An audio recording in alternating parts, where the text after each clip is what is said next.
In the fall of 2006, on a mid-November morning on a small family farm in Grant County, Wisconsin, a regular guy hunter named Johny King was on post waiting for the start of a mid-morning family deer drive. I no more than kind of sat down, getting my spot ready, kind of checking out the woods, and I looked to my right, and all of a sudden this guy came out. He was actually from the woods behind us into the woods we were driving. And I was already sitting down, and I had this old 30-30 Savage little bolt action. The gun's only about this big. That's what I hunt with. So I'm like, my first shot's got to be good, because he's just standing there looking at me. Pretty much all I can see is his chest. He's in like a little, it's not really in the woods. I mean, it's kind of a woods with a little bit of a clearing. So I shot, and then all of a sudden I could kind of see that it kind of reared back. So I knew that I hit him pretty good. And with that, the biggest buck anyone in the King family had ever seen was on the ground. But the story of the Johny King buck had really not even started. And it almost never did. So after we shot the deer, took it back to the buildings, got to understand, as far as my family goes, we didn't really know a whole lot about scoring or Boone and Crockett. Our scoring system is basically, wow, that's a really great one, or wow, that's really, really nice. I didn't even think it was worth even getting scored, so I wasn't even going to pursue it, just because nobody in the family's ever done it, or I didn't really know who to reach out to. So I would say after a couple weeks about that, you know, my brother called me up and he goes, Johnny, he goes, I really think you need to take that deer and at least have somebody take a look at it. You know, because like I said, for us, I mean, it was the biggest deer that any of us have ever seen, not knowing what a scoring system was. So I kind of looked into it a little bit, and I got on the Boone and Crockett website, found the local guy, and that was up in Baraboo. His name was John Ramsey. So I gave him a call, because you have to wait over 60 days for the 90-day drying period. So I did that. We set up a time. I went up and met with John Ramsey. It was just kind of like, he looked at it and, you know, kind of didn't really say a whole lot right away, just kind of, you know, what would you call it? Just kind of talking back and forth, kind of a little bit about the story. And then he got into it, the scoring, and he kind of looked at me and he goes, Johnny, do you realize what you have here? And at the time I did. He goes, you possibly have the new world record. And at that point I'm like, you gotta be kidding, you know? It's a small town guy hunting with his family, you know, this stuff just doesn't happen. Just another Wisconsin morning deer hunting with family had now potentially turned into a world record. Clearly a reason to celebrate. But this is where the story of the Johny King buck takes an unusual and dramatic turn. There are several organizations that score trophy big game animals and keep lists of records, but the Boone and Crockett Club is widely recognized as the top authority. White-tailed deer are split into two categories, typical and non-typical, and they are scored differently. A typical whitetail buck has pretty much evenly distributed points on both sides, all coming off a single main beam, with few or no extra points called stickers or drop tines. A non-typical rack can have points coming from and going just about anywhere. At first glance, for the casual whitetail fan and for Wisconsin Boone and Crockett scorer John Ramsey, the Johny King buck was a massive, typical 6x6. One with a score that would replace the famous Milo Hansen buck as the largest typical whitetail buck the world had ever seen. But when the score and the rack were submitted to the top officials at Boone and Crockett, everything changed. We went up to the room. I met with Jack Renau, and he just basically told me, he says, well, we're going to take a look at it. You guys can just kind of leave the room and kind of go do what you want, and when we're ready, you know, to kind of let you know, we'll give you a call. So it felt like forever, but I guess it was probably about an hour. They called me and said, you know, why don't you come back in? We want you to, you know, tell you what, you know, we kind of came up with. And at that time, he said that he was questioning the G2, or where the G3 comes off of the G2. And he said that it basically shared a point, so it technically doesn't qualify as a point on its own, so there's deductions where it wouldn't be the world cross deer. And at that point, I did bring up to him, because I was kind of talking to some people, you know, with how the figure eight system works. And I did say, you know, like if you take a straight edge and if you can see daylight, you know, it's considered a figure eight. So, and at that point, he told me if you have to look that hard, it's not a point. Well, I was kind of disappointed. You know, we kind of went all that way. So we decided, you know, we just got the deer, hopped back in the vehicle and headed back home. For most average hunters, including Johny King, that likely would have been the end of it. But enough folks had either seen or heard about the king buck that the story would not die, and many simply had to see it for themselves. One of them was longtime antler collector and trophy whitetail enthusiast Jay Fish.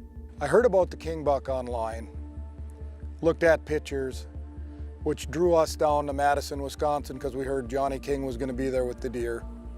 We went down to Madison, we had a little booth down there, you know, showing some of our antlers.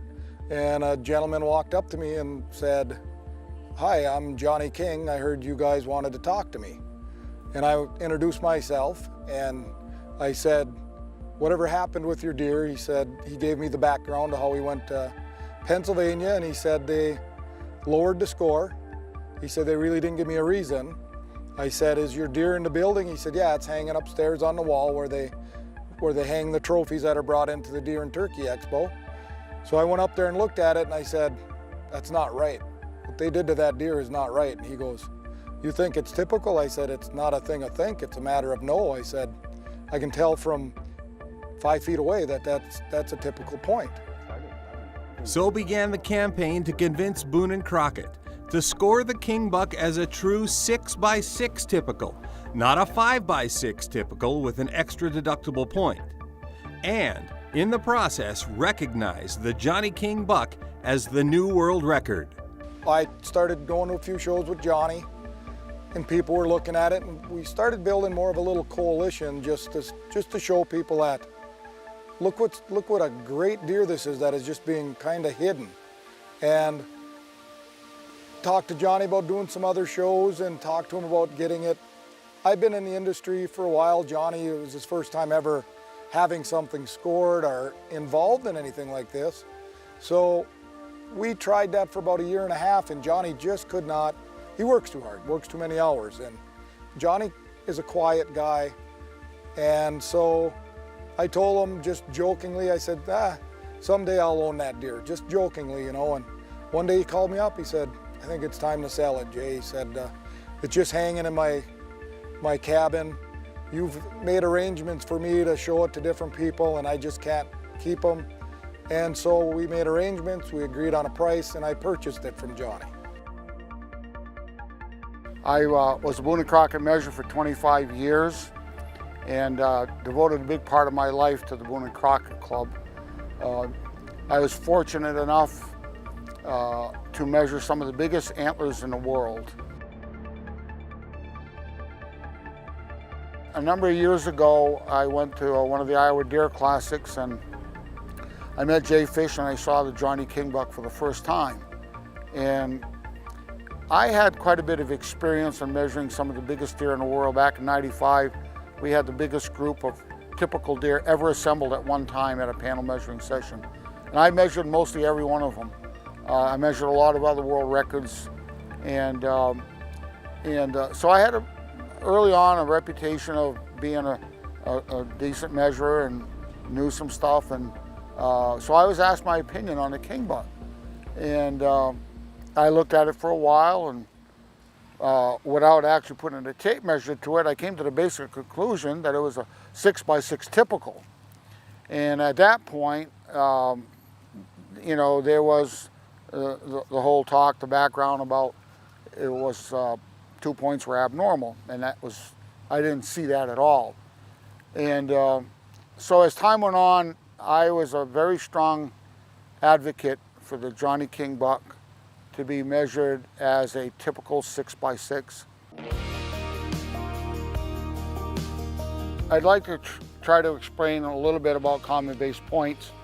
Occasionally people get confused with the term, thinking that when you mention common base, sometimes people think, well, that's an abnormal point. Well, it isn't. Common base points are basically fairly simple, and the rule has been changed several times by Boone and Crockett over the years, which has added some confusion. But basically a common base point is 2 points, like this second and third point, coming off the top of the main beam, but they share common material that fuse them together at the beginning. On this side, the The point is a lot bigger, and these points still have, these two, this one and this one, the second and the third point, still have common base material, bone material, that fuse them together. But they do come out of the top of the beam. So the third point does not come out of the base of this one. Same thing on this side. When you measure the point, you come down the outside curve, and then you come down the outside curve. This point never intersects the second point. And that was one of the original arguments that Boone and Crockett had, that they used the word, the third point, the G3, partially comes out of the G2. And I laughed at that because it's like saying you can partially be pregnant. It's not. The point either comes out of the G2 or it comes out of the base of the beam. You can't have it both ways. So it partially does not work. So I did some more talking with Boone and Crockett. Finally, over 5-6 years of putting pressure on them, they invited it to panel, a special panel in Missoula, Montana. I showed up with the deer. They told me I had to have it there. They were going to panel score it on Saturday, September 10th, 2010, I believe. They said I had to have it there by that Friday, the 9th, or they weren't going to do it. So we drove all through the night to get there, put the deer in their hands. I gave them a score sheet with the numbers, and they said, "What's this?" I said, "That's the original score sheet after the drying period. This is the score that you should use to score the king buck, because to call a special mini panel, you have to have a score sheet with a score higher than the standing world record." And they refused to accept that. They said, "Who did this?" I said, "John Ramsey." "Well, who's he?" I said, "It's one of your scorers. He's the one who originally scored the king buck after the drying period. This should be the original score that goes with that deer." He said, "Never heard of the man, we ain't accepting it." And I said, "See, that's where the problem is. We drove all the way out here thinking we're finally gonna get a fair shake. You went against your rules by not even having a score sheet. You don't even know who John Ramsey is, your own scorer, and you won't even let me know what rules you're gonna follow." But I said, "We'll go through it. I'll sign the score sheet if you can prove it." He promised me that by the time they're done scoring it, when we go into the meeting room, they'll have all of that for me. We got done, they called us back. A couple hours later, we went in a room, Johny King, myself, Tony Schunen, and Buck Buckner. And Buck said, "We scored it as a typical." And I remember Johnny looked at me and went, "Yes." But he said a 5x5 typical with 2 abnormal points. And he said, "We scored it at 179 and 6/8, but we'll go back to the 180 because of shrinkage." And I said, "What rules did you use for that deer?" He said, "Boone and Crockett rules." I said, "What rules in Boone and Crockett?" I said, "You said you'd have it for me."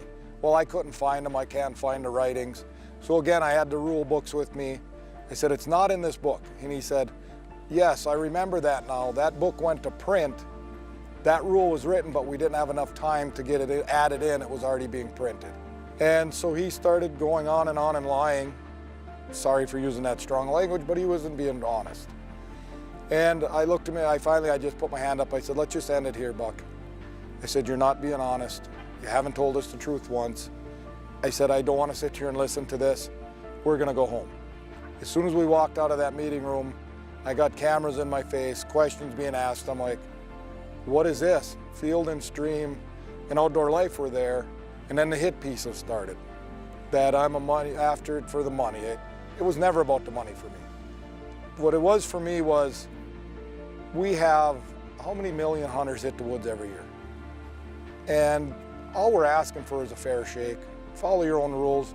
Scoring deer can be fun. It can be exciting. It can be, you know what I mean? It's just, it doesn't have to go down a road of politics. And Ron put it the best. It isn't a beauty contest.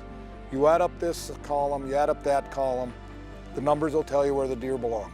That's all I ever asked for from day one. I did talk to Jack Renault, my friend from the past, who's the director of Big Game Records and ran the Boone and Crockett office in Missoula. And part of the phone conversation was, at the end, he asked me, he said, "Ron, is this the kind of deer do you want to have for your new world record?" And my basic response was, I can't determine what a deer looks like or what kind of deer it is. It's the bottom line on the score sheet that determines the score and if it's a world record or not. The next correspondence I got from Boone and Crockett was I was dismissed because I didn't follow the code of ethics or conduct that they adhered to. I was never given a specific reason.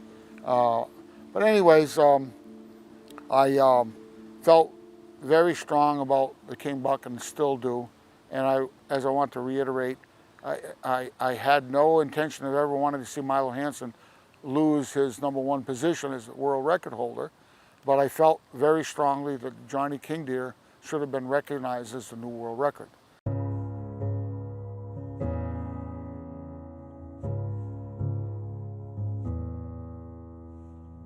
We ended up going into litigation, and at the end of the day, my wife and I had a long conversation, and I said, she goes, you know it's never going to be a world record with you advocating for it.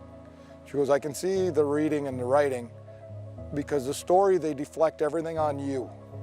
It's Jay Fish, the bad guy. The king buck gets put behind there in every conversation. It's all me, me, me, you know. And I went, you're right. I'm not the guy to bring this over the finish line.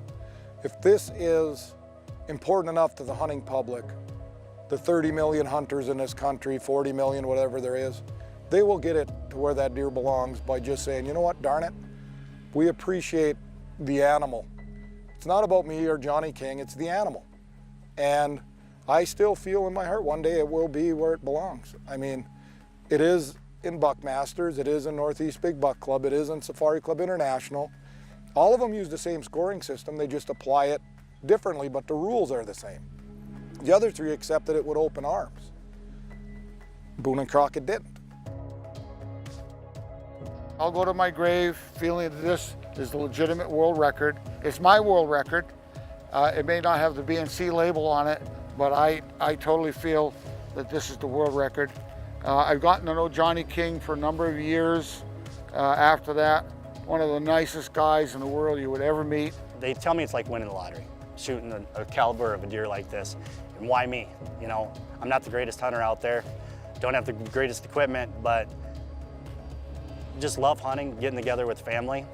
And for me, I guess maybe I was chosen to represent this deer. You know, I'm not out there all for the glory. I just want the best thing for the deer. And really, truly believe in that. It took a toll on me, it really did, you know. But would I do it again tomorrow? In a heartbeat. Do I want to? No, but I would. Like my saying is, honesty and the truth doesn't have an expiration date. What was right yesterday is right 10 years from now. And I'd do it again, you know. Not happily at times, but you got to. Those are some of my feelings of the Johny King deer. Probably the greatest typical deer that ever lived up until now. There might have been some greater than this that no man has ever seen or touched or picked up or anything, but for what we have now, what we know about now, this is it. It's been nearly 14 years since that fateful November morning in Grant County, Wisconsin. And the Boone and Crockett Club still stands by its ruling that the Johny King buck is a 5x6 with an extra non-typical point and not the world record typical whitetail. But for Johnny, Jay, Ron, and many, many others, the king buck is the king. And they continue to hold out hope that someday this amazing animal will get its due.